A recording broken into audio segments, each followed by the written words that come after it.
He's explaining stuff, but he says something really interesting. So let's check this out. As we get further away from Earth, we'll pass through the Van Allen belts, an area of dangerous radiation. Radiation like this could harm the guidance systems, onboard computers, or other electronics on Orion. Naturally, we have to pass through this danger zone twice, once up and once back. But Orion has protection. Shielding will be put to the test as the vehicle cuts through the waves of radiation. Sensors aboard will record radiation levels for scientists to study. We must solve these challenges before we send people through this region of space. Wait a minute. We must solve this issue before sending people through this space? What happened during the moon missions? Didn't they go through the Van Allen belt as well? So, I don't know. Just wanted to point out this discrepancy where in this video, this guy is talking about how the equipment can fail and the navigation can fail and we're going to have to figure this out before we put people through it. Well, what's to figure out? Didn't you guys figure that out like 50 years ago or something? Just very strange that they would say that. Did they spill the beans? Maybe. Well, if you...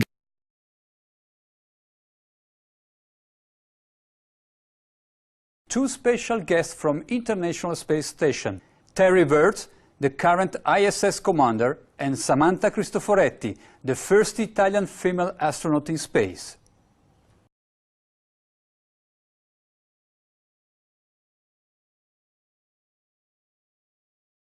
Hi Terry, buongiorno Samantha. Thank you very much for joining us on Euronews. I would like to start by asking how you feel about the other 3 crew members returning to Earth.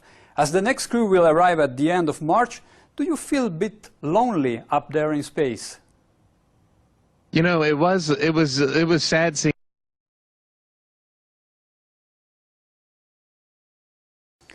And what comes after the International Space Station once its mission is over? How do we ensure the presence of humans in space? Well, that's a great question. The plan that NASA has is to build a rocket called SLS, which is a heavy lift rocket.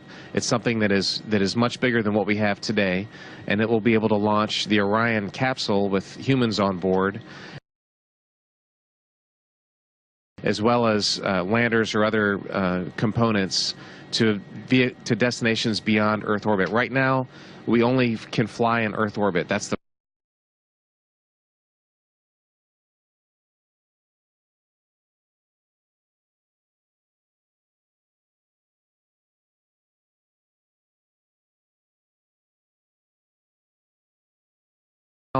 we only can fly in Earth orbit. That's the farthest that we can go. And this new system that we're building is going to allow us to go beyond and hopefully take humans into the solar system to explore. So the moon, Mars, asteroids, there's a lot of destinations that we could go to.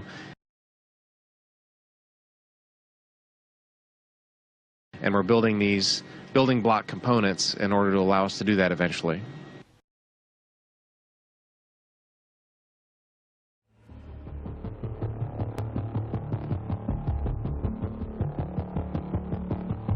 Orion is getting ready to launch.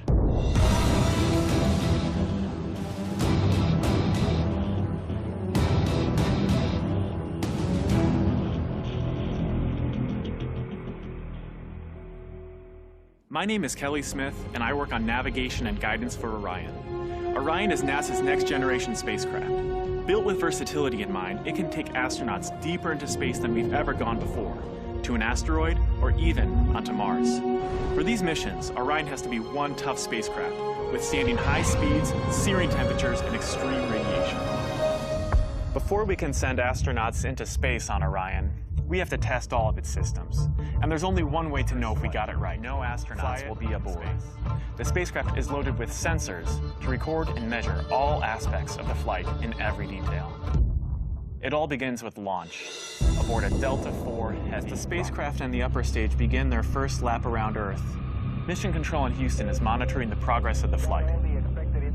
Orion's over 100 miles up and going about 17,000 miles per hour. Just as it passes over the Indian Ocean, we lose communication.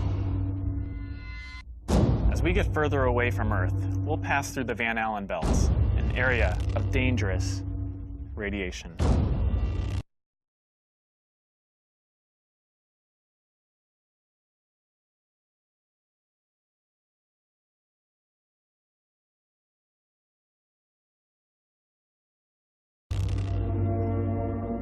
Radiation like this could harm the guidance systems, onboard computers, or other electronics on Orion.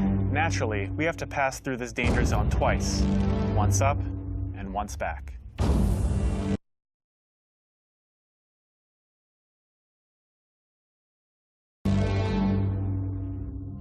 But Orion has protection. Shielding will be put to the test as the vehicle cuts through the waves of radiation. Sensors aboard will record radiation levels for scientists to study. We must solve these challenges before we send people through this region of space.